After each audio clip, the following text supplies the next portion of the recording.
Today we are going to have a chat about converting Warhammer miniatures.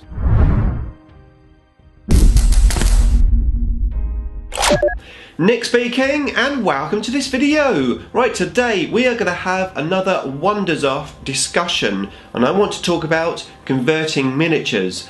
Before that though, if you would like to keep up to date with the wonders of Warhammer 40k, then please give me a sub and hit the bell button so you don't miss an upload. Okay, so today I'm going to have a chat about converting miniatures. I'm going to share my experience right from the start, where I first started this hobby, all the way up to now as a veteran hobbyist. I'm going to break the discussion down into 3 separate discussions. So let's have a look at the first one. What is converting and why wouldn't you want to do it? Okay, so what is converting? Just in case you're watching this video, you've just got into the hobby and you're not sure what I'm talking about. Converting is basically buying your kit and changing how the kit is supposed to be built. Now, there are some basic things that you can do to change the models, but not necessarily convert them. So for example, you could change the base, maybe put a resin base or a more elaborate base onto the model. You may pose your models differently. Generally the models are quite posable, where the arm sockets or leg sockets rotate around and you can put the arms and legs in different positions. Now this isn't converting the models, this is just changing the models up within the parameters of the kit that you've purchased. Converting your models is taking that to the next level, where maybe you would cut the arm off at the elbow joint so you can rotate the arm and get the arm into a totally different position to what the kit actually offers. Anything that changes the model up from the original kit and how it's supposed to be built is classed as a conversion. That may be a swap of heads. That could be just cutting a piece off and changing it over. It could be a weapon swap, adding different weapons to the models. Anything that changes it from the original kit is a conversion. But why wouldn't you want to convert your kits?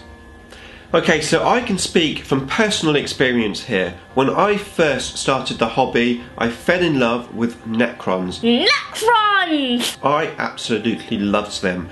I loved the models, I loved the artwork. I really loved the Necrons. Indeed, the models are the main things that drew me to the army. So why would I want to change up those models? So when I first started out, I was building and painting my models exactly like they were in the codex. It was the army that I fell in love with. It's the army I liked the look of. So why wouldn't I want my army to look like that? I had several gaming buddies that kept saying to me, "Hey Nick, you should convert your models." It's like, well, why do I want to do that? They look awesome as they are. And that is where I started in the hobby. My whole Necron army for a good number of years was all based around the codex and how they looked. However, when I started my second army, my Space Wolves 13th Company army, so that's when I really got into converting. I was using Space Marine sprues, Chaos Space Marine sprues and Space Wolf sprues, and I was making my models from those 3 kits, mixing and matching them, and I went to town on those models, making every single pose as different as I could, and I really enjoyed it. So from then on, whenever I made a model, I was looking at how could I convert it, and that brings me nicely on to topic number 2. How do you start converting and why would you convert? Okay, so why would you want to convert your miniatures? Well, of course, making your army and your models unique is the key thing. However, it's not the only thing. You'll notice as you buy models for your army, you might come across certain poses, certain models which are all the same. So for example, the Orc War Boss or the Brood Lord for Tyranids. Those models are exactly the same. Having 2 or 3 models exactly the same in your army never feels quite right. Now yes, you could paint them slightly differently, that certainly helps, but having a different pose helps even more. Now, one other reason for converting a miniature is because there is no miniature available. So for example, when I was doing my Tyranids, Games Workshop released quite a number of Tyranid models. There was a Tervigon, there was the Mycetic Spore or Drop Pod, or now, as it's called, a Tyrannocyte. There was no Drop Pod model available from Games Workshop, so I had to make my own. I had to convert them. Now, another reason for converting is the models themselves could be just too expensive to buy, like the Tyranid Hive Guard. Now, it was cheaper for me to go out and buy some warriors and convert them into Hive Guards than actually buying the Hive Guard models themselves. So that could be another reason for converting. But where do you start converting? Okay, so when you first start converting, the biggest fear is that you're going to ruin your model. Now, from my personal experience, this is never the case. Now, things may not go exactly as planned. However, with a bit of imagination, I've always been able to rescue something if it doesn't go right. But my main advice really when you're first starting up is to start with small projects. That may be something as simple as a head change. That was exactly how I started. Now, mine was a little bit trickier than just putting a different head on there, because I had metal models. In actual fact, I got 2 metal models. I cut the head off of one of them, and then I replaced it with another head that I cut from a different model. And I've got myself a really unique Wolf Lord, which the 13th Company Space Wolves needed, because there was no specialised Wolf Lord for the 13th Company. So that's how I started. So I definitely would recommend that you start with a small conversion first and then build up from there.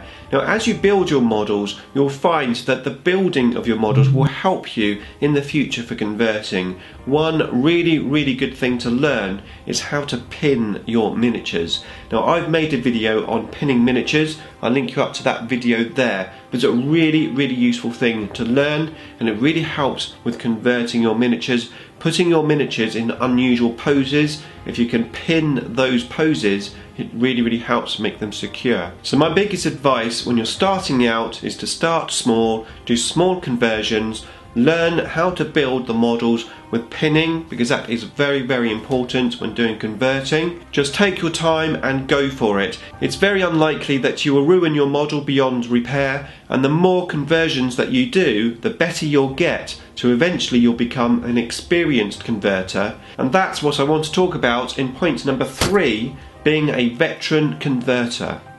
Okay, so you've gained some experience doing conversions, but now how is that useful for the future? Well, it's not just about making awesome conversions in the future, it's about other things like restoring models. Now, a few years ago, a friend of mine gave me an Eldar Valken. It was badly glued together, it had really thick paint on it, and he gave it to me, which was very kind, but I had to work out what to do with it. Well, in the end, I stripped it, I managed to get all of the glue off and get it apart, and I restored it into an Eldar flyer, converting it with wings and some Forge World bits. I really love that conversion, and it couldn't have happened if I hadn't gained all of the experience that I gained from all the conversions that I'd done before. I think if I hadn't had that experience, I probably would have just binned that model. And if you consider how cheap some models can be on eBay when they're not in that great condition, it can be really useful to buy models on eBay and to be able to restore them. I did exactly that for my Dark Eldar army. In actual fact, I made a series of videos of me restoring those Dark Eldar raiders that I had. I'll link you up to that playlist just there if you're interested in checking that out. Now, once you're experienced, that is a fantastic place to be, because you can really go big on your conversions, like I did on my Wraith Knight. I really went to town on the base using an old speeder where the Wraith Knight has crushed the speeder, and I gave my Wraith Knight a new sword, a Klingon Batleth, which I had from an action figure. I painted it, I had to cut a section out to get his hand to hold that Batleth. And the end result is having a model that looks totally unique and different. Other conversions that I've done have been my Void Dragon, my Necron Void Dragon, which is made from a Nightbringer model. Lots of conversion work done on that model, probably one of my biggest conversions that I've done over the years, with the exception of maybe my recent work. Now you'll notice I've got some grey on that model. That's the equivalent stuff of green stuff, where I've basically added some more detail using my own sculpting. And that again is another great way to take your models to the next level. So it's well worth learning how to green stuff as well.